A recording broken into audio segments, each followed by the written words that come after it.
जय गुरु जी संगत जी। वीडियो को लाइक कीजिए, चैनल को सब्सक्राइब कीजिए और बेल आइकन को प्रेस कर दीजिए ताकि आपको लेटेस्ट वीडियो की जानकारी अच्छे से मिल सके। जय गुरु जी संगत जी। गुरु जी का अनंतम अनंतम शुक्राना। गुरु जी के श्री चरणों में कोटि कोटि प्रणाम और गुरु जी की प्यारी प्यारी संगत को जय गुरु जी। संगत जी, आज का सत्संग बहुत सुंदर है, बहुत खास है। गुरु जी की प्यारी और पुरानी संगत का सत्संग है। संगत जी, आज का सत्संग सुन के आपको बहुत बहुत आनंद आएगा। आपको बहुत सारे सवालों के जवाब मिलेंगे, बहुत सारी ब्लेसिंग्स मिलेगी और आपको पता चलेगा कि गुरु जी महाराज अपनी संगत पर कैसे कैसे कृपा करते हैं। संगत जी, सत्संग को अंत तक सुने, पूरा सुने, पूरे भक्ति भाव के साथ सुने। आपको निश्चित ही सत्संग में बहुत बहुत आनंद आएगा। संगत जी, अगर आप भी अपना सत्संग शेयर करना चाहते हैं तो सुंदर लिखावट में हिंदी में ईमेल आईडी और व्हाट्सएप पे शेयर कर सकते हैं, और अगर आप चाहें तो ईमेल आईडी और व्हाट्सएप पे टाइप भी कर सकते हैं। तो चलिए संगत जी, सत्संग शुरू करते हैं। संगत जी, आज हम जिनका सत्संग सुनने जा रहे हैं वो गुरु जी की प्यारी और पुरानी संगत मधुलिका सूद आंटी है। जय गुरु जी, शुक्राना गुरु जी। सारी संगत को जय गुरु जी, नमस्कार। संगत जी, आप सबको मैं एक बात बताना चाहती हूँ कि मैंने कभी गुरु जी महाराज के दर्शन फिजिकल फॉर्म में नहीं किए हैं। मेरे मम्मी पापा, मेरी सिस्टर, वो गुरु जी महाराज के पास जाया करते थे, उन्होंने दर्शन किए हैं। सबसे पहले गुरु जी महाराज का बहुत बहुत शुक्राना कि उन्होंने मुझे मौका दिया कि मैं अपनी जर्नी आप सभी संगत के साथ शेयर कर सकूं। संगत जी, मैं गुरु जी महाराज से 2008 में जुड़ी। मुझे याद है संगत जी कि जब मैं गुरु जी महाराज से जुड़ गई थी तब मेरी बात दीपिका आंटी से हुई थी और आंटी ने मुझे गुरु जी के बारे में बताया था। मैं और आंटी गुरु जी के बारे में ही बातें कर रहे थे और उसके पहले संगत जी अनीता कुमार आंटी के घर पे सत्संग हो रहे थे और अनीता कुमार आंटी मेरी सिस्टर की ननंद है। मेरी सिस्टर की फैमिली में अनीता कुमार आंटी पहली सदस्य हैं जो गुरु जी महाराज से जुड़ी थी। फिर अनीता आंटी ने मेरी सिस्टर को जोड़ा और मेरी सिस्टर ने मेरे पेरेंट्स को जोड़ा और मेरे पेरेंट्स के थ्रू मैं गुरु जी महाराज से जुड़ी। और संगत जी, गुरु जी महाराज की जो जर्नी की शुरुआत है वो काफी सारी पुरानी संगत के साथ हुई मेरी। Bambi aunty, Roma aunty, Sanjay Singh uncle, Seema Mehra aunty, ये सारे लोग मैंने इनको सत्संग करते हुए सुना है। और उस समय संगत जी मुझे नहीं पता था कि इसे सत्संग कहा जाता है। मुझे लगता था कि ये लोग अपनी स्टोरी आके सुनाते हैं और मुझे इनकी स्टोरी सुनना बहुत अच्छा लगता था। संगत जी, हम लोग वेस्ट इंडीज से इंडिया आए हुए थे। मेरे हस्बैंड वहाँ काम करते थे और मैं भी वहाँ जॉब किया करती थी। और संगत जी, 2003 में हम लोग इंडिया आ गए और उस समय मुझे ऐसा लगता था कि ये मेरा निर्णय है भारत आने का। लेकिन जब बाद में मैं गुरु जी महाराज से जुड़ी तो मुझे एहसास हो गया कि ये गुरु जी महाराज की ही कॉलिंग थी कि हम इंडिया आए। गुरु जी महाराज को शुक्राना, लख लख शुक्राना कि उन्होंने हमें इतनी ब्लेसिंग्स दी हैं कि मैं बता नहीं सकती। संगत जी, जब हम इंडिया आए तो हमारा कोई सोशल ग्रुप नहीं था और मैं बहुत लोनली फील किया करती थी और इस बात की खबर मेरी सिस्टर को भी थी। और संगत जी, मैं बहुत थॉट प्रोसेस से गुजरती थी। मुझे लगता था कि इंडिया आना हमारा राइट डिसीजन हुआ कि नहीं हुआ, और ये सारे थॉट्स मेरे मन में चला करते थे। और मेरी सिस्टर को लगने लगा कि कहीं अकेला फील तो नहीं कर रही है। तो मेरी सिस्टर मेरे घर आया करती थी और मुझे पिकअप करके मुझे सत्संग में ले जाया करती थी, जहाँ पर मैं पुरानी संगत के सत्संग ऐसे स्टोरी सुना करती थी। और संगत जी, जब भी मैं इन सभी संगत की स्टोरी सुना करती थी तो मुझे लगता था कि अच्छा, ऐसा भी कुछ हो सकता है, और अगर ऐसा होता भी है तो इनके जीवन में इनके गुरु ने क्या किया है, उसके लिए इन्हें इतना वोकल होने की आवश्यकता है, इन्हें इतना प्रचार करने की आवश्यकता है। ये सारे थॉट मेरे मन में चला करते थे। और फिर संगत जी, मुझे बाद में गुरु जी की इस मेथोडोलॉजी का पता लगा कि इसे सत्संग कहते हैं। इसे बखान करना या प्रचार करना नहीं कहते। गुरु जी महाराज की महिमा को दूसरी संगत तक पहुँचाने को ही सत्संग कहते हैं। संगत जी, मैं ये कहूंगी कि मेरा हाथ पकड़कर गुरु जी ने मुझे आध्यात्मिक रास्ते पर चलाया है। संगत जी, मैं तो सच कहूंगी कि मुझे नहीं पता था कि जिंदगी क्या है। आज जो कुछ भी पता है या आज जो कुछ भी सीखा है वो सिर्फ और सिर्फ गुरु जी महाराज की कृपा है। संगत जी, मैं आपको फिर से थोड़ा फ्लैशबैक में ले जाती हूँ। 2003 में जब मैं इंडिया आ गई तब मैंने अपने पेरेंट्स को ये डिक्लेयर किया कि अब मैं कभी भी वेस्ट इंडीज नहीं जाऊंगी, मैं इंडिया में ही रहूंगी परमानेंटली। और ये खबर संगत जी मेरे पेरेंट्स के लिए दोनों तरफ से, इन लॉज की तरफ से भी और मेरे अपने पेरेंट्स के लिए भी बड़ा ही डिजास्टर साबित हुई। उन्हें लगा कि इसने इतना रैशनल डिसीजन कैसे ले लिया, बच्चे अभी बहुत छोटे हैं और मेरे हस्बैंड वेस्ट इंडीज में हैं। और संगत जी, पेरेंट्स ने मुझे बहुत बार बोला कि ये मेरा बहुत गलत निर्णय है, बच्चे बहुत छोटे हैं तो मैं वही वेस्ट इंडीज में ही रहना चाहिए। लेकिन संगत जी, मैं अपने निर्णय पर फर्म थी और मैंने सोच लिया था कि अब मैं वापस इंडिया छोड़कर नहीं जाऊंगी। तो मेरे पेरेंट्स ने मुझे कहा कि जब तुम्हारी शादी नहीं हुई थी तब हमने तुम्हारे लिए एक वैष्णो देवी से मन्नत मांगी थी। हो सकता है कि वो मन्नत हमने नहीं पूरी की है, उसका ये इम्पैक्ट आ रहा हो कि तुम्हारा और तुम्हारे हस्बैंड से बिछोड़ा हो गया हो, दूरी हो गई है, इसलिए तुम हमारा कहना मानो और एक बार वैष्णो देवी के दर्शन करके आओ। तो संगत जी, जब मम्मी ने मुझे बात बोली तो मैंने कहा कि इस घर में भगवान को कोई नहीं मानता है, इसलिए आज के बाद ये वाली बात मत बोलना। लेकिन संगत जी, मेरी मम्मी नहीं मानी। उन्होंने मेरे हस्बैंड से रिक्वेस्ट की और जो भी उनकी मन की व्यथा थी, जो परेशानी थी, वो मेरे हस्बैंड को बताई और रिक्वेस्ट किया कि वो एक बार मुझे लेके वैष्णो देवी दर्शन के लिए जाए। और संगत जी, मेरा भाई आर्मी में था तो उसने बहुत जल्दी से हमारे लिए VIP दर्शन के टिकट्स अरेंज कर दिए और हम लोग संगत जी वैष्णो देवी दर्शन करने चले गए। अब संगत जी, जब हम वैष्णो देवी गए तो हम लोगों ने पिट्ठू किया, हम दर्शन करके आए और जब हम लोग नीचे आए दर्शन करके तो हमें पता चला कि मेरे हस्बैंड का वॉलेट कहीं घूम गया है, सारे पैसे वगैरह सब उसी में थे। अब संगत जी, हमारे सामने समस्या ये थी कि हम वापस घर कैसे जाएंगे, हम पिट्ठू वाले को पैसे कैसे देंगे। और संगत जी, जो हमारा पिट्ठू वाला था उसका नाम बहादुर सिंह था। उसने अपनी मेली सी गंदी सी पोटली खोली और उसमें से 1800 रुपए निकाल करके मेरे हस्बैंड को दे दिए और कहा, अगर आपका इससे कुछ काम बन जाता है तो आप ये ले लीजिए। मेरे हस्बैंड और मैं बहुत सरप्राइज्ड हुए। मेरे हस्बैंड ने कहा कि आपकी जो दिन की दहाड़ी है वो तक तो मैंने दी नहीं और आपके मैं ये पैसे लेकर जा रहा हूँ। तो बहादुर सिंह ने कहा कि कोई बात नहीं साहब, पैसे कभी भी आ जाएंगे, आप ये रख लीजिए। और संगत जी, हमने उसके पैसे ले लिए और जाने से पहले उसका नंबर, उसके घर का एड्रेस, पिट्ठू कहाँ से लेते हैं, वहाँ का नंबर, वहाँ के सूबेदार का नंबर, सारी इन्फॉर्मेशन लेकर के हम लोग दिल्ली आ गए और हमने सोचा था कि हम दिल्ली आते ही सबसे पहले उसके पैसे लौटा देंगे। संगत जी, उस समय मेरे ब्रदर का ट्रांसपोर्ट का काम था और उसके ट्रक चला करते थे दिल्ली टू कानपुर और दिल्ली टू जम्मू। और संगत जी, इस बारे में फिर मैंने अपने ब्रदर को बताया, उसको सारी बात बताई और बहादुर सिंह का नंबर, एड्रेस वगैरह मैंने सब अपने भाई को दे दिया। और संगत जी, मेरे भाई ने भी इस बात को बहुत सीरियसली लिया और उसने अपने जम्मू ऑफिस में फोन किया और वहाँ पर बताया कि ये बहादुर सिंह है और इसका ये नाम है, ये इसका एड्रेस है, इसका फोन नंबर है, इससे कांटेक्ट करो और इसके इतने इतने पैसे बनते हैं, इसे दे दो। अब संगत जी, मेरे भाई के ऑफिस से बंदे गए, उन्होंने ढूंढा, उन्होंने पता किया, लेकिन उन्हें पता चला कि बहादुर सिंह नाम का तो कोई बंदा ही नहीं है। अब संगत जी, मेरे भाई जितनी तलाश निकाल सकता था निकाली, लेकिन काम नहीं हुआ और हम लोग बड़े अपसेट हो गए। मेरे हस्बैंड भी बड़े अपसेट हो गए और कहने लगे कि तुम्हारे भाई ने काम किया ही नहीं होगा। फिर संगत जी, मेरे ब्रदर खुद गए, वहां जाके खूब ढूंढा, पता किया, लेकिन कुछ पता नहीं चला। और संगत जी, फिर ये बात आई गई हो गई और मेरे हस्बैंड के जो भाई है वो भी आर्मी में है, उन्होंने उनसे रिक्वेस्ट की। अब संगत जी, आर्मी वाले बंदे भी गए उसे ढूंढने के लिए, खूब पता करा, लेकिन बहादुर सिंह नाम का कोई बंदा उन्हें मिला ही नहीं। और संगत जी, बस समय गुजरता चला गया और इधर मैं गुरु महाराज से जुड़ गई और जब भी मेरे हस्बैंड मुझे फोन करते तो घर के स्टाफ से पता चलता कि मैं गुरुजी महाराज के सत्संग में गई हूँ। और संगत जी, उस समय गुरुओं के बारे में कुछ माहौल ठीक नहीं था, गुरुओं के बारे में बहुत गलत गलत और नेगेटिव बातें फैल रही थी। तो मेरे हस्बैंड को लगने लगा कि पता नहीं कौन से गुरु के यहाँ गई होगी और साथ में मेरी दोनों बच्चों को भी ले जाती है, कब जाती होगी, कब आती है, ये किन गुरुओं के चक्कर में पड़ गई है। और फिर संगत जी, मेरे हस्बैंड धीरे धीरे मुझसे सब कुछ पूछा करते थे कि वहाँ तुम क्या करते हो, वहाँ क्या होता है। तो मैं बताया करती थी कि वहाँ गुरबानी होती है, हम चाय प्रसाद, लंगर प्रसाद लेते हैं, हम वहाँ पर शब्द कीर्तन सुनते हैं। तो वो मुझे कहने लगे कि गुरुजी महाराज प्रवचन देते होंगे, ये करते होंगे। तो मैंने उन्हें बताया कि नहीं, गुरुजी महाराज तो अपने फिजिकल फॉर्म में ही नहीं है। और संगत जी, जब मेरे हस्बैंड ने सुना कि गुरुजी फिजिकल फॉर्म में नहीं है तो इन्होंने बड़ी इत्मीनान की सांस ली कि चलो फिजिकल फॉर्म में नहीं तो कोई टेंशन नहीं। फिर मेरे हस्बैंड मुझसे पूछने लगे कि जब गुरुजी फिजिकल फॉर्म में नहीं है तो तुम लोग वहाँ बैठकर क्या करते हो। और फिर मैंने बताया कि हम लोग शब्द कीर्तन सुनते हैं, लंगर प्रसाद लेते हैं और घर आ जाते हैं। और फिर मैंने ये भी बताया कि लंगर प्रसाद लेने के बाद हम सीधे घर आते हैं, क्योंकि गुरुजी महाराज का कहना है कि सत्संग में जब आओ तो सत्संग खत्म होने के बाद सीधे अपने घर जाओ। और संगत जी, फिर मेरे हस्बैंड मेरी बातों से कन्विंस्ड हो गए। और फिर संगत जी, उसके बाद जब भी बात होती तो मेरे मुंह से हमेशा यही निकलता कि गुरुजी महाराज है ना, सब हो जाएगा। संगत जी, मुझे अच्छी तरीके से याद है जब दीपिका आंटी मुझे मंदिर लेकर के गई थी, सत्संग में लेकर गई थी, तब मेरी आंखों से आंसू रुक ही नहीं रहे थे और मुझे ऐसा लगने लगा कि मैं उस जर्नी पर जा रही हूँ जिसकी मुझे बरसों से तलाश थी। और संगत जी, जब मैं मंदिर में सत्संग में गई तो पहली बार मुझे अनुभव हुआ कि शांति क्या होती है। First time I encountered with piece.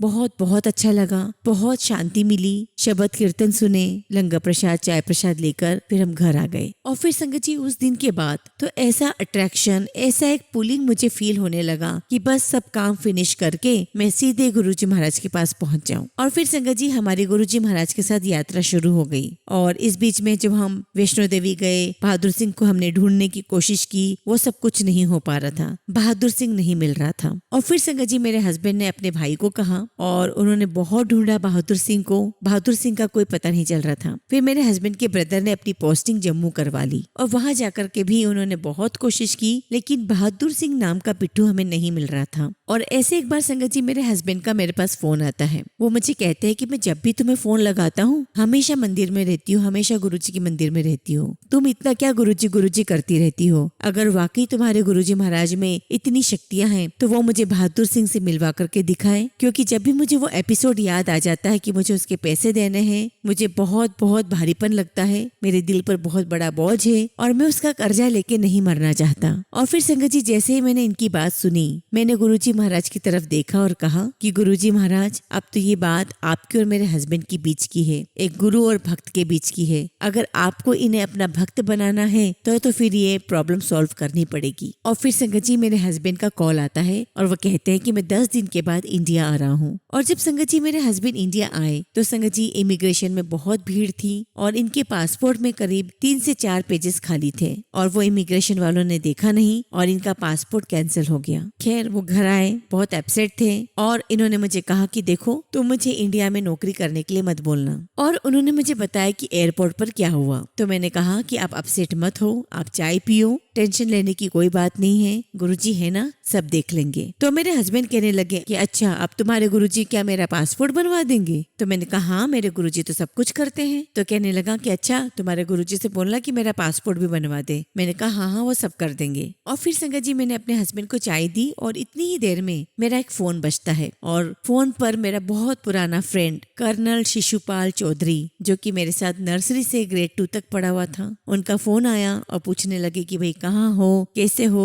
क्या कर रहे हो, कहाँ पर रहते हो। और फिर संगत जी मैंने उन्हें कहा अभी मेरे हस्बैंड की ऐसी प्रॉब्लम हो गई है पासपोर्ट की, तो मैं आपको बाद में फोन करती हूँ। तो पूछने लगे कि अच्छा पासपोर्ट कैसे कैंसिल हुआ, क्या बात हो गई। और मैं सारी बात उसको फोन पर बताने लगी। मेरे हस्बैंड पीछे ही खड़े थे, मेरी बात सुन रहे थे। और फिर मैंने उनसे पूछा कि by the way where are you? तो मुझे कहने लगा कि I am posted in Delhi और मेरा ऑफिस मेहरौली में है और अभी मैं मिनिस्ट्री ऑफ एक्सटर्नल अफेयर्स में काम कर रहा हूँ। तो मैंने बोला अच्छा जहाँ पर सब पासपोर्ट का सब काम देखा जाता है। तो फिर वो कहते कि हाँ इसीलिए कह रहा हूँ कि अपनी सारी इन्फॉर्मेशन और डॉक्यूमेंट्स लेकर के अपने हस्बैंड को लेके मेरे ऑफिस आ जाओ। और फिर संगत जी मैंने अपने हस्बैंड को सारी बात बताई और कहा कि उसने अपने सारे डॉक्यूमेंट्स और आपको बुलाया है। तो मेरे हस्बैंड कहने लगे कि हम अभी जाएंगे। और संगत जी सारे इंपॉर्टेंट डॉक्यूमेंट्स रख करके हम उसके ऑफिस के लिए निकल गए। हम वहाँ उसके ऑफिस में पहुंचे, हमने सारी बातें करी और फिर संगत जी उसने अपनी सेक्रेटरी से सारे फॉर्म फिलअप्स करवाए, सारी फॉर्मेलिटीज की। और सारी फॉर्मेलिटीज करने के बाद वो मुझसे कहने लगा कि मधुलिका तुम अपने हस्बैंड का फोटो लेकर आई हो, संजय का? तो मैंने कहा हाँ मैं लेकर आई हूँ। और जैसे ही संगत जी मैंने अपने पर्स से मेरे हस्बैंड का फोटो निकाला, उसमें फोटो के साथ साथ बहादुर सिंह का एड्रेस भी नीचे टेबल पे गिरा। और उसी समय संगत जी मुझे ऐसा एहसास हुआ, ऐसा आभास हुआ कि मुझे बहादुर सिंह की बात शिशु से करनी चाहिए। और फिर मैंने अपने हस्बैंड का फोटो जब उसे दे दिया तो मैंने उससे पूछा कि शिशु क्या तुम जम्मू में किसी को जानते हो? तो वो कहने लगा कि कमाल है, 14 साल में कमांडिंग ऑफिसर रहा हूँ जम्मू का, तुम कहोगी तो एक एक टेररिस्ट से तुम्हें मिलवा सकता हूँ। तो मैंने कहा कि नहीं नहीं टेररिस्ट से तो नहीं मिलना है, बस एक आदमी का पता कर दो। अब संगत जी मेरे हस्बैंड चुपचाप बैठे हुए थे और ये सारी बातें सुन रहे थे और मैंने बताया बहादुर सिंह के बारे में। तो उन्होंने पूछा कि कौन है ये? तो मैंने उसे सारी बात बता दी और फिर मैंने बताया कि ये सब हुआ और उसके बाद उस बंदे का पता ही नहीं चला। तो मेरे फ्रेंड ने कहा कि तुम मुझे इसका एड्रेस दो, अगर ये जिंदा है तो बस 10 मिनट दे दो। और संगत जी जो उसने कॉन्फिडेंस दिखाया, पहले तो मुझे लगा कि नहीं ऐसा कुछ हो नहीं पाएगा, पर मन में आया कि हो सकता है कि काम बन जाए। और संगत जी मेरे फ्रेंड ने बहादुर सिंह का एड्रेस लिया, उस एड्रेस को फैक्स किया और संगत जी लिटरली 10 से 12 मिनट के बाद वहाँ से जम्मू से कॉल आता है और उसके ऑफिसर्स बोलते हैं कि साहब बहादुर सिंह मिल गया है, बताइए इसका क्या करना है। संगत जी कर्नल शिशु उस समय टेररिस्ट का कोई प्रोजेक्ट ही हैंडल कर रहे थे, तो उनके ऑफिसर्स को लगा कि ये भी कोई टेररिस्ट होगा या कोई उससे रिलेटेड कुछ होगा, तो हमें इसके साथ कुछ करना होगा, इसके साथ कोई इंक्वायरी करनी होगी। कर्नल शिशु ने कहा कि नहीं नहीं उसके साथ कुछ भी नहीं करना है, पहले उसे फोन पर लेकर आओ। और संगत जी जब बहादुर सिंह फोन पर आया तो कर्नल शिशु ने उससे पूछा कि क्या 2003 में ऐसा कुछ हुआ था था कि आपने किसी को पैसे दिए थे। और संगत जी बहादुर सिंह ने सारी एक एक बात बता दी कि भाभी थी, उनकी 2 बेटियां थी और उनका पर्स खो गया था तो मैंने उनको पैसे दिए थे, गुलशन कुमार सिंह के ढाबे के सामने पैसे दिए थे, और सारी एक एक बात उसने बता दी। और संगत जी बहादुर सिंह से बात होती जा रही थी और कर्नल शिशु मुझे देखते जा रहे थे और मैं उन्हें थम्स अप दिखा रही थी कि जो बोल रहा है वो बिल्कुल राइट बोल रहा है। तो उन्हें कॉन्फिडेंस हो गया कि हम जिस व्यक्ति से बात कर रहे हैं वो राइट पर्सन है। और फिर कर्नल शिशु ने उससे कहा कि वही भैया भाभी तुम्हें बहुत टाइम से ढूंढ रहे हैं, तुम दिल्ली आ जाओ। और फिर कर्नल शिशु ने सूबेदार से कहा कि इसको 500 रुपए दे करके ISBT की जो बस आती है जवानों की, उसमें इसको बिठा देना और मेस में खाना खिला के इसे पानी की 2 बोतलें देकर बस में बिठा देना। और संगत जी बहादुर सिंह को बस में बिठा दिया गया और वो यहाँ दिल्ली आ गया। और शाम तक संगत जी हम कर्नल शिशु के ऑफिस में थे और शाम तक हमारे हाथ में मेरे हस्बैंड का पासपोर्ट आ चुका था। तो देखिए संगत जी गुरुजी का नायाब तरीका, उनकी दुनिया कैसे चलती है ये किसी को भी नहीं पता। पासपोर्ट हाथ में था और बहादुर सिंह का पता चल गया था। And Sangat ji my husband was thoroughly impressed. और संगत जी मेरे हस्बैंड को लग रहा था कि ये मेरा किया हुआ है, उन्हें तब तक गुरुजी के ऊपर भरोसा नहीं था। और सुबह संगत जी ISBT से फोन आया, हम लोग वहाँ गए, बहादुर सिंह से मिलने गए। और संगत जी हम बहादुर सिंह से मिले, हमने उसे पहचान लिया, उसने हमें पहचान लिया। फिर हम उसे अपने घर लेकर आए, उसे रूम दिया ताकि वो फ्रेश हो सके। फिर हमने उसके साथ ब्रेकफास्ट किया और जो कुछ भी मेरे हस्बैंड को उसे देना था वो दिया और हमने उसको फिर से ISBT पे भेज दिया। संगत जी जब हम बहादुर सिंह को ISBT छोड़ने जा रहे थे तब उसने हमारी कार में गुरुजी महाराज की फोटो देखी। तो उसने बोला कि भाभी ये कौन है? तो मैंने कहा कि तेरे पास एक माताजी है, मेरे पास एक पिताजी है। उसने कहा अच्छा। और पता नहीं संगत जी मेरे माइंड में क्या आया, मैंने वो फोटोग्राफ ली और उसे उठा करके दे दी। और संगत जी उसने बहुत प्यार से गुरुजी महाराज की फोटो ली और मैंने उससे कहा कि बहादुर सिंह कि गुरुजी महाराज के स्वरूप के साथ बेअदबी नहीं होनी चाहिए। तो उसने कहा कि नहीं भाभी बिल्कुल नहीं होगी, जहाँ मैं अपनी माताजी को बिठाता हूँ मैं वही गुरुजी को बिठाऊंगा। संगत जी मेरे हस्बैंड और मैं पीछे बैठे हुए थे और बहादुर सिंह ड्राइवर के साथ आगे बैठा हुआ था। तो संगत जी बहादुर सिंह ने धीरे से मेरे कान में विस्पर किया कि भाभी पैसों की बहुत सख्त जरूरत थी। मैंने बोला कि क्यों, क्या हो गया? तो कहने लगा कि मेरी वाइफ को कैंसर हो गया है। और संगत जी मेरे मन में आया कि गुरुजी महाराज इसके साथ जा रहे हैं तो इसका कल्याण तो निश्चित ही होगा। और फिर संगत जी मैंने कर्नल शिशु से रिक्वेस्ट की कि आप इंश्योर कर लेना कि अपने गाँव तक सही सलामत पहुँच जाए, इसके पास कुछ रुपए हैं। और कर्नल शिशु ने कहा कि that will be taken care of, don't worry. और संगत जी हम उसे छोड़कर घर आ गए। और संगत जी उसके बाद मेरी भाभी को कैंसर हो गया। और संगत जी मेरी भाभी का जब तक कैंसर डायग्नोस हुआ तब तक वो अपने कैंसर की 4th स्टेज पर पहुंच चुकी थी।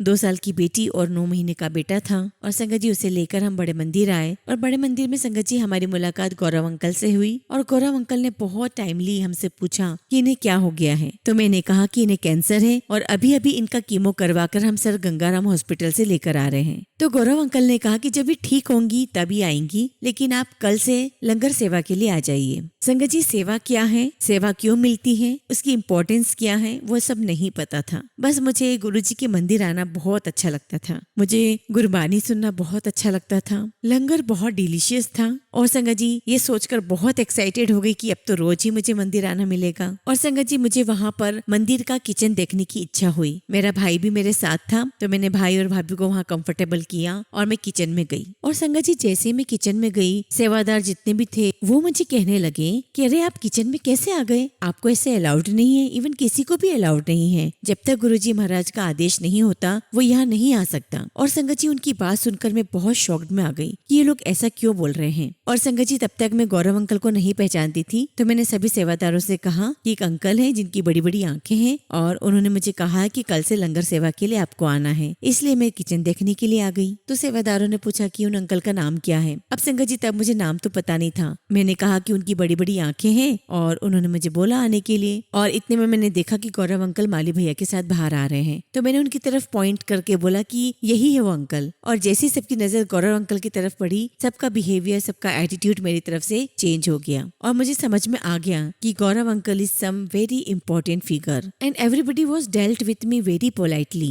एंड दे आस्क्ड मी कि आप क्या सेवा करोगे। में। तो मैंने कहा कि आप मुझे कोई भी सेवा दे दीजिए। तो उन्होंने उस दिन मुझे बर्तन सेवा दी, कुछ दिनों के लिए बर्तन सेवा दी, फिर मुझे बाद में कटिंग चॉपिंग की सेवा दी और बाद में मुझे रोटी प्रसाद सेवा मिली। और संगत जी सेवा करते रहने के दौरान मुझे गुरुजी के बारे में और पता चला। मुझे पता चला कि वहाँ पर कितने प्यार से लंगर बनता है और बहुत प्यार से सभी संगत को खिलाया जाता है। मैंने देखा वहाँ पर कि सभी लोग अपना सत्संग शेयर करते हैं, वहाँ मंत्र जाप होता है, लंगर प्रसाद, चाय प्रसाद होता है। और संगत जी इस प्रकार से गुरुजी ने मुझे अपने से कनेक्ट कर लिया। और संगत जी मैं वहाँ दरबार में बैठा करती थी और शब्द गुरबानी सुनती तो थी, लेकिन संगत जी मुझे शब्द गुरबानी का एक शब्द भी समझ में नहीं आता था। और बस मैं वहाँ बैठी रहती थी और बस लोगों को वॉच करती रहती थी कि हाँ वरुण गांधी आ रहा है या ये पॉलिटिशियन आ रहे हैं या वो आ रहा है, उनको ऑब्जर्व करती रहती थी। संगत जी मेरा ध्यान गुरबानी में नहीं होता था क्योंकि वो समझ में ही नहीं आती थी। और संगत जी वहाँ दरबार में बैठ करके चाय प्रसाद बहुत स्वाद लगती थी। अगर कभी मन में आता कि एक कप और मिल जाए तो हाजिर हो जाया करती थी। और मन में आता कि ये कौन आंटी है जो लंगर लेकर के आती है, ये कहाँ से आती है। तो संगत जी अगले ही दिन मुझे दरबार में से उठाया गया and I was told to bring the langar. और मुझे ऐसा लगा कि मैं बगल वाली आंटी से बातें कर रही हूँ, इसलिए वो मुझे डांट के दरबार से बाहर भेज रहे हैं। तो मैं उनसे बेगिंग कर रही हूँ कि प्लीज प्लीज मुझे बाहर मत भेजो, मैं अब बात नहीं करूंगी। लेकिन वो आंटी मुझे खड़ा कर रही थी और that aunty was Sumita Narayan aunty. और एक्चुअली संगत जी वो मेरे पास आई और उन्होंने मुझे कहा कि आप उठिए और आपको गुरुजी महाराज के लिए लंगर ले जाना है। संगत जी ये सारी बातें उस समय तो बहुत इनसिग्निफिकेंट लगती थी, लेकिन संगत जी हर बार मेरे दिमाग में कोई बात आती और वो उसी समय मैनिफेस्ट हो जाती। तो इतना तो मुझे समझ में आने लगा था संगत जी कि ये जो सामने गद्दी है जिस पर कोई भी नहीं बैठा हुआ है, एक्चुअली उस पर कोई तो बैठा हुआ है, कोई तो सामने बैठा हुआ है जो आपके माइंड की हर इच्छा को टैपिंग करके आपकी इच्छा पूरी कर देता है। और संगत जी ये सिलसिला चलता रहा और हर सत्संग से मुझे एक नई कहानी सुनने को मिलती, एक नई बात सुनने को मिलती और मेरे लिए बहुत सारा उसमें मैसेजेस होते थे। और संगत जी वहाँ बैठे बैठे मुझे भी लगने लगा कि काश ऐसा एक दिन मेरे लिए भी आएगा कि जब मैं भी अपना सत्संग सबके साथ शेयर करूंगी। और संगत जी गुरुजी महाराज की ब्लेसिंग्स मुझे मिली और बल्कि मैं ये कहूंगी कि गुरुजी महाराज की ब्लेसिंग्स सभी संगत पर बहुत बहुत बरस रही है। संगत जी एक ख्याल मेरे दिमाग में हमेशा गुरुजी महाराज की तरफ से आता है, ब्रह्म ज्ञानी समदृष्टा। इसका मतलब है संगत जी कि जो ब्रह्म ज्ञानी है वो गुरुजी महाराज है और समदृष्टा का मतलब है कि वो अपनी एक जैसी नजर से सारी संगत को देखते हैं। उनकी नजर में नई संगत पुरानी संगत नहीं है, वो सबको उसी प्यार से देखते हैं और सबको बहुत बहुत प्यार करते हैं। और संगत जी गुरुजी की ब्लेसिंग्स सब पर अभी भी निरंतर बरस रही है। लेकिन मेरा ऐसा मानना है कि वो जो बंदे, वो संगत जिन्होंने गुरुजी महाराज का साक्षात्कार किया था, उनके दर्शन किए थे, उनकी सेवा की, उन्हें अपने हाथों से लंगर बना के खिलाया, उनकी मौजूदगी में रहकर लंगर प्रसाद चाय प्रसाद का भोग किया, उनका आशीर्वाद लिया, उनकी ब्लेसिंग्स ली, उनके उस नूर को अपने आंखों से देखा। मेरा ऐसा मानना है कि वो सच में कमाई वाले बंदे थे। मेरा ऐसा मानना है कि वो बहुत बहुत किस्मत वाले बंदे थे। इसलिए संगत जी मैं उन सभी संगत को बहुत बहुत थैंक यू करती हूँ, क्योंकि उन सभी संगत के सत्संग सुन सुनकर लोगों ने अपनी पर्सनैलिटी को ग्रूम किया है, गुरुजी महाराज के बारे में बहुत कुछ जाना है और गहराई से जाना है। इसलिए मैं उन सभी संगत को बहुत बहुत दिल से शुक्राना करती हूँ। अब संगत जी बहादुर सिंह की जो बात हो रही थी, मुझे लगा कि अब बहादुर सिंह का काम खत्म हो गया है, हमारा हिसाब किताब भी पूरा हो गया है। और संगत जी इसी बीच मेरी भाभी जिनको कैंसर हुआ था उसकी डेथ हो गई और गुरुजी महाराज ने मुझे दिखाया, मुझे विजन दिया कि वो खुद उनका हाथ पकड़कर अपने साथ ले जा रहे हैं। लेकिन संगत जी मेरी भाभी की डेथ की बात मेरे लिए बहुत शॉक्ड थी। मुझे ऐसा लगता था कि गुरुजी महाराज ने हम सबका हाथ पकड़ा है तो वो हमें हर परेशानी से बाहर निकाल देंगे। लेकिन जब उनकी डेथ हुई तो मैं बहुत शॉक्ड में आ गई। मुझे लगा कि हमारे साथ ऐसा क्यों हो रहा है, क्योंकि संगत जी ये खबर हमारे घर के लिए बहुत बहुत बड़ी दुखद खबर थी। मुझे लगा कि गुरुजी महाराज ने बहुत सारे लोगों को इस बीमारी से बाहर निकाला है तो वो मेरी भाभी को भी निकाल देंगे, लेकिन ऐसा नहीं हुआ। और संगत जी इस खबर से हमारा गुरुजी महाराज के ऊपर जो फेथ है वो हिलने लगा और मेरी मदर ने कहा कि मुझे वैष्णो देवी जाना है, तो हम सब भी उनके साथ वैष्णो देवी चले गए। संगत जी मेरी मम्मी का जो शरीर है वो भारी है तो वो पालकी में बैठ करके गई आगे और हम सब ने अपना अलग अलग पिट्ठू ले लिया और हम जाने लगे। अब संगत जी मैं बहुत शॉक्ड, फिर वही सीन मेरे सामने बहादुर सिंह, और उसको देखते ही मेरे मन में आया कि अब कौन सा कर्म मेरा बाकी है जो फिर से बहादुर सिंह मेरे सामने आ गया। और फिर संगत जी सबने अपना अपना पिट्ठू लिया और मैं बहादुर सिंह के साथ ऊपर चढ़ाई पर चढ़ी। और जब हम चल रहे थे तो बहादुर सिंह ने मुझे बताया कि गुरुजी महाराज को मैंने सपने में देखा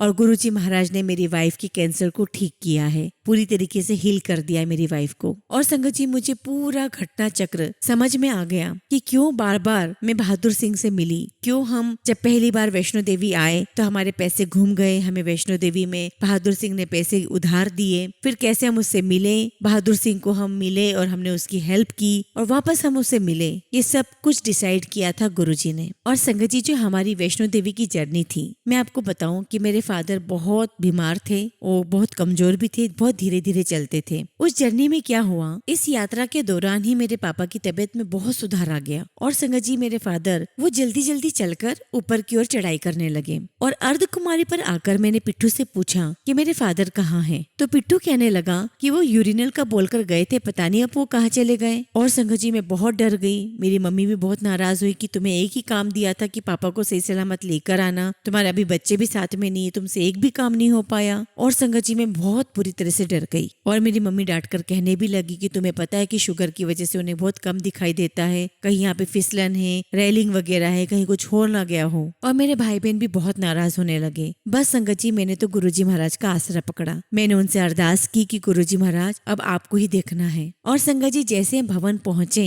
मुझे दूर से ही मेरे पापा दिखाई दे गए। मैंने पिट्ठू से कहा कि देखो बाबूजी वहाँ पर है, उन्हें ले आओ। और संगत जी उस समय बारिश बहुत तेज हो रही थी और जो पिट्ठू होते हैं उन्हें इस तेज बारिश में भी चलने की आदी होते हैं, तो वो तो जल्दी जल्दी चला गया और मैं बहादुर सिंह के साथ धीरे धीरे आ रही थी और देखती हूँ कि पापा चाय और बिस्किट खा रहे हैं। मैं उन पे बहुत नाराज हुई, तो मैंने कहा पापा आप ऐसे क्यों आ गए, हम लोग सब कितने चिंता में आ गए। और मैंने अपने भाई और बहन को फोन करके बताया कि पापा यहाँ पर सेफ हैं। और मैंने पापा को बोला कि जब पिट्ठू है तो आप अकेले क्यों आ गए, तो पापा कहने लगे कि नहीं नहीं मैं अकेला नहीं आया, मैं एक लड़के के साथ में आया हूँ। मैंने बोला कि कौन लड़का, तो बोले कि एक लड़का है जिसके हाथ बहुत नरम नरम थे और मुझे ऐसा लगा कि वो लड़का नहीं लड़की है हाथ पकड़ के, लेकिन जैसे वो कुछ बोला तो मुझे मेक श्योर हुआ कि ये लड़का है और उसने मेरा हाथ पकड़ा और वो मुझे ऊपर भवन तक ले आया। तो मैंने कहा कि पापा फिर आपने उसका नंबर वगैरह लिया या नहीं, हम उससे थैंक यू तो बोले, तो बोले कि नहीं नंबर तो नहीं लिया है मैंने उसका। तो मैंने पूछा कि क्या आपने उनका नाम पूछा, तो बोले हाँ उनका नाम मैंने पूछा, उसका नाम निर्मल सिंह है। संगत जी तब तक मुझे भी नहीं पता था कि गुरुजी महाराज का नाम निर्मल सिंह है। और फिर जब हम वैष्णो देवी से वापस आ गए तो सेवा करते करते हम लोग पेड़े बना रहे थे। वहाँ पर एक आंटी अपना सत्संग कर रही थी, तो आंटी अपने सत्संग में कहने लगी कि गुरुजी महाराज के हाथ इतने सॉफ्ट होते थे रुई की तरह और ऐसा लगता था कि जैसे किसी बच्चे के हाथ पकड़े हों। और संगत जी गुरुजी महाराज की इतनी रहमत है कि आपको वो किस जगह पे क्या मैसेज देना चाहते हैं वो तुरंत ही आपको एहसास करा देते हैं। और संगत जी उसी सत्संग में मुझे गुरुजी महाराज का नाम पता चला और संगत जी मुझे इतना शॉक्ड हुआ, मैं इतनी सरप्राइज हुई और मुझे कंफर्म हो गया कि वो गुरुजी महाराज ही थे जो मेरे पापा का हाथ पकड़ के ऊपर तक ले गए थे। संगत जी कई चीजें हमारे जीवन में ऐसी होती है जो उस समय तो हमें वो इनसिग्निफिकेंट लगती है, बहुत छोटी लगती है, लेकिन वो हमारे जीवन में उसके बहुत बड़े मायने होते हैं। गुरुजी महाराज का कोई भी सत्संग चाहे वो छोटा हो या बड़ा, वो बहुत इम्पोर्टेंट होता है हम सबकी लाइफ के लिए। और संगत जी मैंने ये रियलाइज किया है कि कोई भी सत्संग छोटा नहीं होता है, कोई भी सत्संग छोटा या बड़ा नहीं होता है। हो सकता है कि वो बात उस समय इतनी इम्पोर्टेंट नहीं लग रही हो, लेकिन टाइम बीइंग हमें पता चलता है कि उस बात की भी इम्पोर्टेंस है, वो बात भी एक सत्संग ही था। और संगत जी जब मेरे पापा ने अपना शरीर छोड़ा तो उन्होंने बहुत ब्यूटीफुल तरीके से इस संसार को छोड़ा। और ऐसा कहते हैं कि बहुत कम लोगों को ऐसी डेथ नसीब होती है। संगत जी मेरे फादर की डेथ 12 सितंबर 2019 को हुई और संगत जी उनकी डेथ से पहले मैं एक सत्संग में गई थी, तो वहाँ के लोगों ने मुझे बोला कि आप भी अपना सत्संग शेयर करो, तो मैंने वही वैष्णो देवी वाला जो सत्संग है वो शेयर किया था। मैंने बताया उस सत्संग में कि कैसे गुरुजी महाराज स्वयं आए और मेरे फादर का हाथ पकड़ के उन्होंने माता वैष्णो देवी के भवन तक उन्हें छोड़ा। और संगत जी जब मैं सत्संग कर रही थी तब उसी दौरान मुझे एक विजन आया। मैं देख रही हूँ कि गुरुजी महाराज ने मेरे फादर को ब्लेस किया है और मेरे पापा गुरुजी से कोई प्रसाद ले रहे हैं। और संगत जी जब मैं सत्संग कर रही थी वहाँ दरबार में खड़े होकर के, तब मुझे इस बात का एहसास नहीं था कि कल मेरे फादर की डेथ हो जाएगी। और संगत जी अगले दिन हमारे घर पे भी सत्संग था 12 तारीख को। 11 सितंबर को मैं सत्संग अटेंड किया और 12 सितंबर को हमारे घर पे भी सत्संग था। और आप बिलीव नहीं करोगे, सुबह से ही मेरा मन बहुत रेस्टलेस हो रहा था, मेरा किसी चीज में मन नहीं लग रहा था और मैं सत्संग की तैयारी तो कर रही थी, लेकिन मुझे अंदर से कुछ अच्छा नहीं लग रहा था। और मैं उस समय सबको अलग अलग इंस्ट्रक्शंस दे रही थी, ये पैसे यहाँ रखे हैं, जरूरत पड़े तो ये ले लेना, यह ऐसा कर लेना, वहाँ वैसा कर लेना। तो सब मुझे बोल रहे हैं, तो सर्वेंट्स मुझे बोल रहे हैं कि मैम आप कहाँ जाने वाले हो। तो मैं सोच में पड़ गई कि हाँ मैं इन सबको ऐसा क्यों बोल रही हूँ, मुझे सब गाइड करने की जरूरत क्यों पड़ रही है। और संगत जी सुबह 10 बजे मेरे पास मेरी सिस्टर का फोन आता है कि पापा इज नो मोर। जब मैं वहाँ गई तो मैंने अपने भाई से पूछा कि क्या हुआ, तो वो बोल रहे थे कि सब कुछ सही था, बस इन्होंने कल मुझसे जिद करी कि मुझे नाई को बुलवा दो, बाल कटवाने हैं। और जब नाई आया तो कहने लगा कि मेरे बाल काट दो, मेरे नाखून काट दो, मेरे पैर साफ कर दो।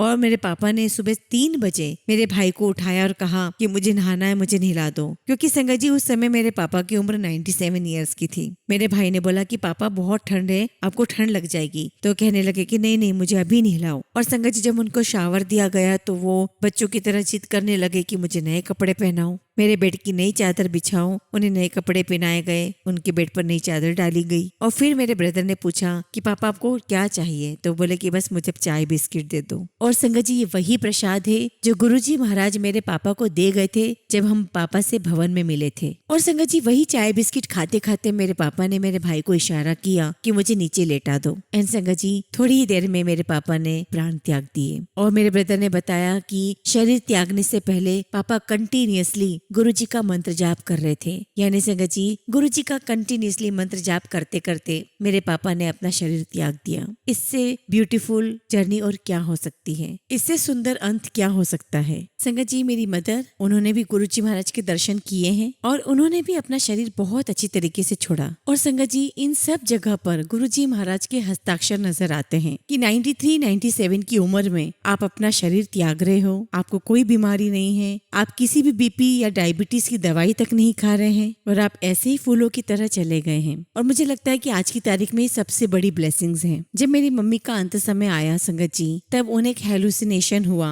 और उन्होंने मेरे पापा से कहा और मेरी मम्मी कहने लगी कि देखो गुरुजी महाराज आ गए हैं। और मेरी मम्मी कहने लगी कि देखो आज मंगलवार है और गुरुजी आ गए हैं और मेरे लेखे जोखे चल रहे हैं और गुरुजी को आप जाके प्रसाद चढ़ाओ। और संगत जी मेरे पापा बूंदी का प्रसाद लेकर के हनुमान जी के मंदिर गए और प्रसाद चढ़ा के जैसे वो घर आए और मेरी मम्मी ने अपने प्राण तब तक त्याग दिए थे। और संगत जी शरीर त्यागने से पहले मेरी मम्मी ने मेरी बहन से कहा कि मेरे लिए कोई भी पाठ मत करना, मैंने खुद ने अपने गुरु का पाठ कर लिया है, तुम्हें कोई मेरे लिए पाठ करने की आवश्यकता नहीं है, तुम लोग मेरा चौथा भी मत करना। तो संगत जी मेटेरियलिस्टिक चीजें तो गुरुजी हमारी झोली में ऐसे ही दे देते हैं, लेकिन संगत जी जो जीवन मरण का जो कर्म है वो अच्छे से हो जाए, वो सबसे बड़ी ब्लेसिंग्स होती है। संगत जी जब गुरुजी महाराज ने मुझे अपने पास बुलाया तब मेरी लाइफ में ऐसी कोई प्रॉब्लम नहीं थी, लेकिन मुझे एक चिंता हमेशा रहती थी कि मैं अपनी जॉब छोड़कर आ गई हूँ और मेरे बच्चे भी यहीं इंडिया आ गए हैं, बस कुछ भी हो जाए मेरे बच्चे बहुत अच्छी पढ़ाई करने चाहिए। और संगत जी गुरुजी महाराज ने मेरे दोनों बच्चों पर बहुत ब्लेसिंग्स की हैं। मैं और मेरे हस्बैंड दोनों ही साइंस बैकग्राउंड से हैं, तो हम दोनों ही चाहते थे कि हमारे दोनों ही बच्चे साइंस सब्जेक्ट लें, लेकिन गुरुजी महाराज का उन दोनों बच्चों के लिए प्लान कुछ और ही था। मेरी बेटी पढ़ाई में इतनी अच्छी होने के बावजूद सारे प्रोफेसर उसे बहुत पसंद करते थे और वो बहुत ब्रिलियंट थी पढ़ने में। इन सब के बावजूद संगत जी वो फिजिक्स के पेपर में ब्लैंक हो गई और स्थिति ये हो गई कि हम तो बस यही प्रे कर रहे थे कि बस वो कैसे भी करके पास हो जाए। और संगत जी गुरुजी महाराज ने मुझे एक विजन दिखाया जिसमें 78.5% लिखा हुआ था जो उसका रिजल्ट था। और मुझे लगा कि गुरुजी महाराज मुझे किसका परसेंटेज दिखा रहे हैं, क्योंकि उस समय संगत जी मेरी छोटी बेटी 10th में थी और बड़ी बेटी 12th में थी। और संगत जी जैसे विजन में परसेंटेज आया, मेरे अंदर की जो एरोगेंस थी उसने कहा कि नहीं भाई, ऐसे परसेंटेज तो कोई हमारे खानदान में नहीं लाता, ये कोई परसेंटेज है, ये परसेंटेज हमारे बच्चों के नहीं आ सकते, हमारे महिंद्रा खानदान में ऐसे परसेंटेज कोई नहीं लाता। और संगत जी एग्जैक्टली 78.5% मेरी बड़ी बेटी के आए, क्योंकि संगत जी ये गुरुजी का प्लान था और गुरुजी को उसे लॉयर बनाना था। और संगत जी जब ये रिजल्ट आया तब उस समय मैं गुरुजी के मंदिर में बैठ के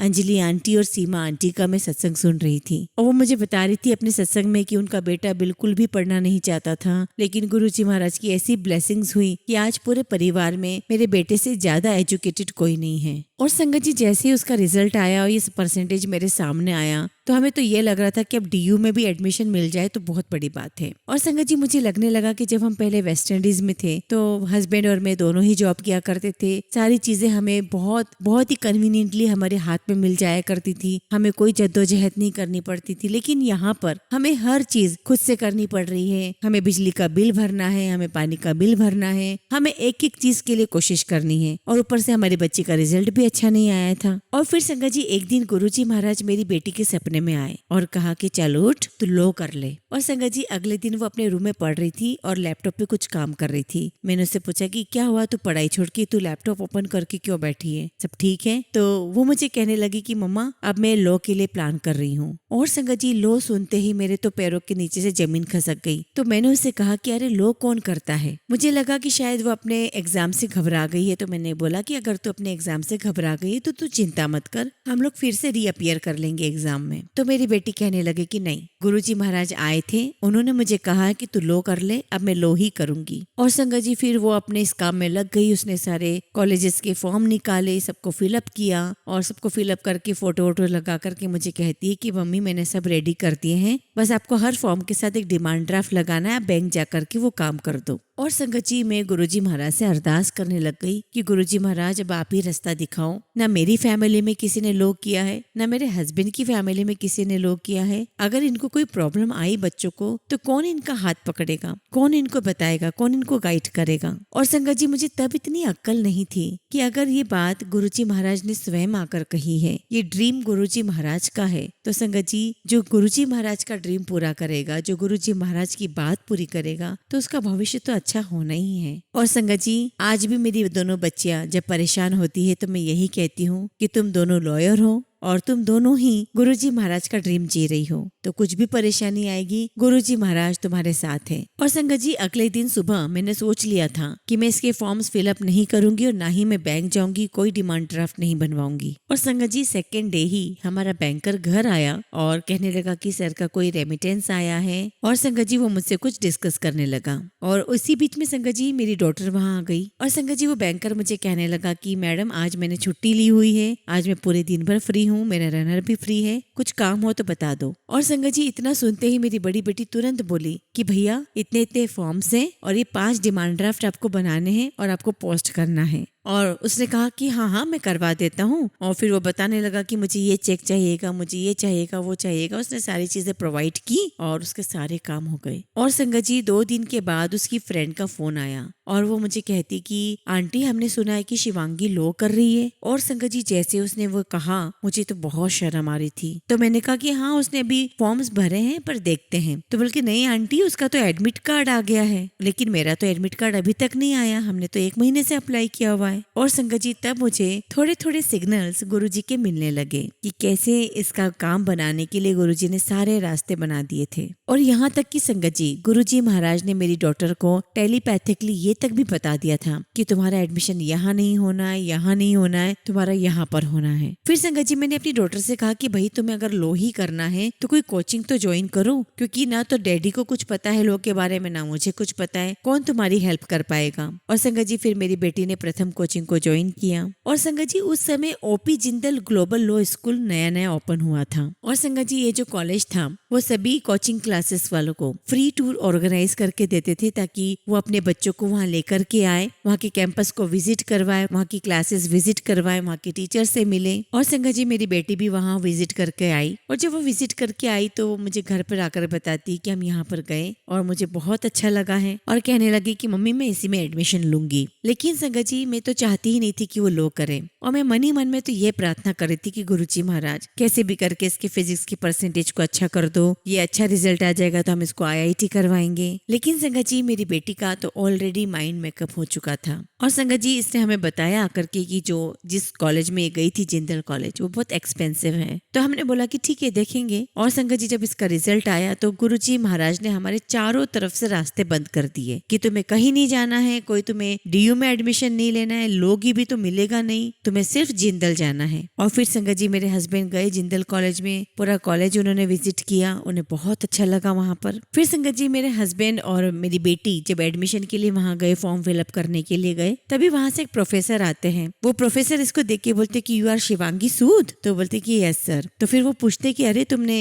स्कॉलरशिप का फॉर्म फिलअप किया या नहीं? तो उसने कहा कि नहीं सर मैंने इसलिए फिलअप नहीं किया क्योंकि उसकी डेट निकल गई थी। तो वो कहने लगे कि अच्छा एक काम करो तुम फॉर्म तो फिलअप करो फिर देखते हैं। तो मेरे हस्बैंड कहने लगे कि भाई ये क्यों इतना फेवर कर रहा है? तो मैंने भी पूछा कि शिवांगी व्हाट हैपेंड? तो कहने लगे कि नहीं मम्मी, एक्चुअली जब हमारा ग्रुप डिस्कशन हुआ था तब प्रोफेसर सर मुझसे बहुत इम्प्रेस्ड हुए थे, इसलिए शायद वो मेरा फेवर कर रहे हैं। और संगत जी, गुरुजी की कृपा देखिए, उसने स्कॉलरशिप का फॉर्म भरा, उसको 50% की स्कॉलरशिप मिल गई। और संगत जी, मैं हर सेमेस्टर में सोचा करती थी कि इस बार तो शिवांगी बोलेगी कि मम्मा मुझसे नहीं हो रहा है, मैं साइंस स्ट्रीम में जाऊंगी। लेकिन संगत जी, वो हर सेमेस्टर में टॉप करती थी अपने कॉलेज में। और संगत जी, उसके 5 साल पूरे होने के बाद she was awarded bye best distinguish award of OP Jindal global college. और संगत जी, जब कोई रास्ता गुरुजी महाराज ने आपके लिए चुना हो तो उसमें छोटी मोटी चाहे जितनी भी दिक्कतें आए, मुश्किलें आए, at the end of the day it will become the bed of roses.